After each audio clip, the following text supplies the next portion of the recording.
শহর কলকাতায় আবারও আগুন। শনিবার সপ্তাহান্তে সাত সকালে লালবাজারের কাছে এজরা স্ট্রিটের একটি গুদামে আগুন লাগে। গোডাউনে বৈদ্যুতিক যন্ত্রপাতি এবং প্রচুর বৈদ্যুতিক তার ছিল, মজুদ বহু দাহ্য পদার্থ। এই কারণে দ্রুত আগুন ছড়িয়ে পড়ে। দমকলে 23টি ইঞ্জিন আগুন নিয়ন্ত্রণে আনার চেষ্টা চালাচ্ছে। ল্যাডারের সাহায্য নিয়ে আগুন নিয়ন্ত্রণে আনার চেষ্টা চলছে। ঘিঞ্জি এলাকা হওয়ায় বিপুল ক্ষয়ক্ষতির আশঙ্কা। পুড়ে ছাই বহু দোকান।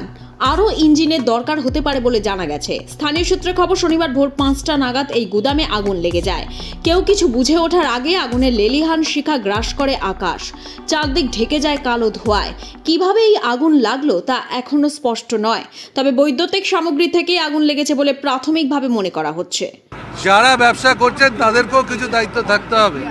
একা ফায়ার ব্রিগেড সবকিছু পারবে না, একা পুলিশ সবকিছু পারবে না। অ্যাকশন হয়েছে, আপনারা জানেন না এর আগের ঘটনায় এফআইআর হয়েছে।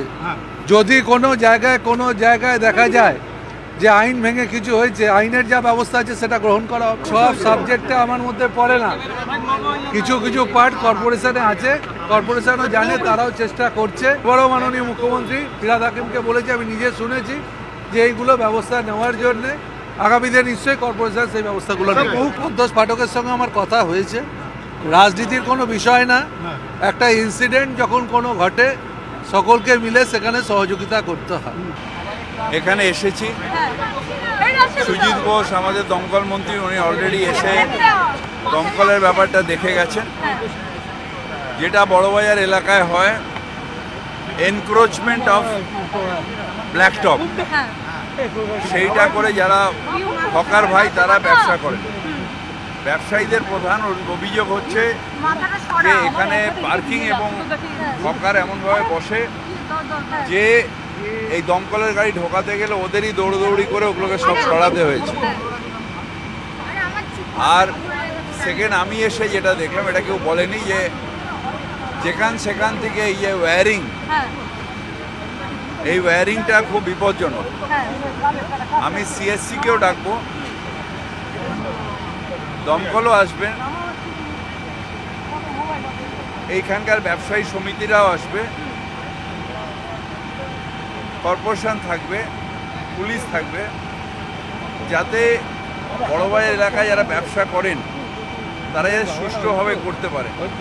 তার কারণ কোনো একটা ভেতরে শর্ট সার্কিটে কোনো সময় আগুন লাগতেই পারে, কিন্তু দমকল আসতে যাতে অসুবিধা না হয়, রেস্কিউ অপারেশন করতে যাতে অসুবিধা না হয়, এইটা দেখার দায়িত্ব আমাদের সকলে।